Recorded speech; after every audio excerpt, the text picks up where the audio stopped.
Now, some of the area's best-known local radio stations will soon be no more. Radio City in Liverpool, Rock FM in Lancashire and Signal Radio in Cheshire are being scrapped, so the stations can become part of national brands. And as Phil McCann reports, more change could be on the way.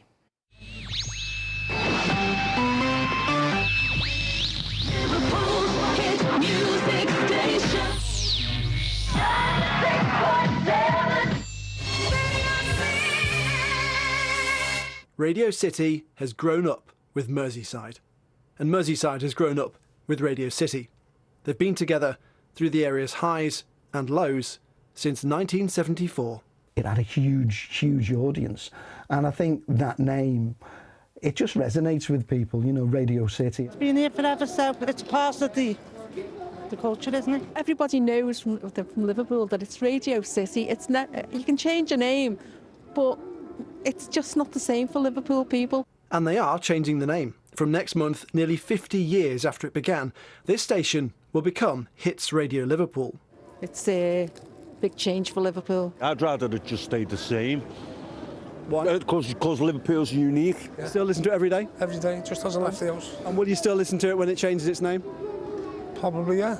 Tony Snell, Snelly, was a Radio City presenter in the 80s and 90s. He's now to be heard on BBC Radio Merseyside. The name has been so ingrained in the city for so many years. It was almost like, it was like a relative leaving home in a funny kind of way, you know. That's our song. Signal Radio in Cheshire and Rock FM in Lancashire will also become part of Hits Radio. In fact, over the last 15 years, all of the region's commercial FM stations set up between the 70s and 90s have become part of a few big national brands, except these two in Cheshire. But there have been more than name changes. Good morning, it's Marcher Sound broadcasting on 238 metres. Since the days of all-day-long local commercial radio broadcasting, now just 4 hours a day have to be local.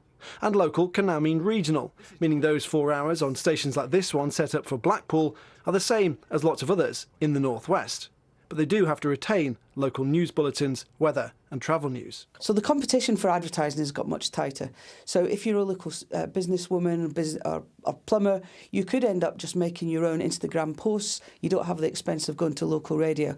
Impact of that is those local radio stations aren't getting the revenue to keep operating. And the BBC has recently merged the output of groups of its local radio stations for part of the day. Instead, it's redirected money into local online news and podcasting. Bauer Radio, which owns Radio City, says transforming into a nationally recognised brand will give the station potential to grow.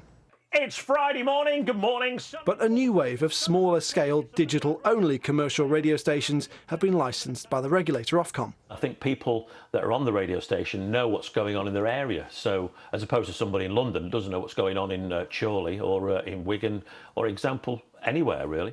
Good morning, you're listening to Century 105. So a lot's changed since the 90s, and a lot may be about to change. Proposed legislation would sweep away that requirement for 4 hours a day of regional programmes. The government says it'd remove unnecessary red tape. Phil McCann, BBC North West Tonight.